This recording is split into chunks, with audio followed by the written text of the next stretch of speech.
Tonight, for the very first time, we have the name of the 15-year-old who will now be tried as an adult in the fatal shooting at Marshall County High School. Good evening, everybody, and thanks for joining us at 6. I'm Doug Proffitt. Gabriel Parker headed to arraignment court in Benton, Kentucky today, was officially charged as an adult in the killing of two 15-year-old classmates and injuring 14 others. WHAS 11's Robert Bradfield is in Benton tonight, talking with the director of the county's dispatch center, where two dispatchers fielded more than 1,000 calls from students that day.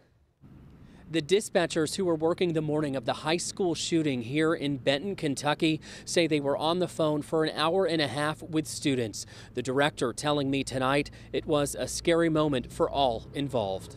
The only way to call out was on my personal cell phone because all of our incoming lines were one right after the other. Marshall County's E911 director, LaDonna Correll, says the calls were fast and furious. The morning of the high school shooting was chaotic and traumatic, even for her two dispatchers who were taking those calls. It was an hour and a half in before they ever had a chance to get a breath.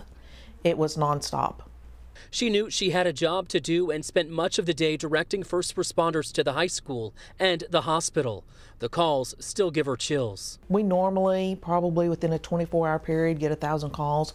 We had about that in an hour and a half. She credits the students for getting her through those first few hours. She has two sons who graduated from Marshall County High. I couldn't be more proud of our students because they were giving such detailed information.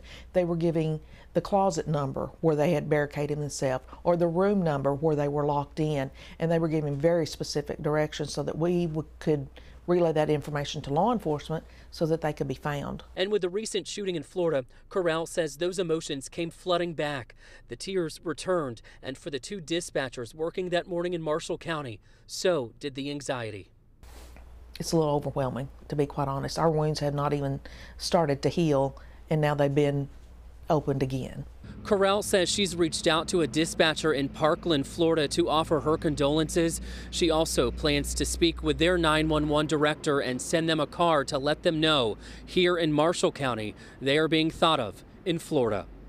From the Sheriff's Office in Marshall County, Kentucky, Robert Bradfield, WHAS 11 News.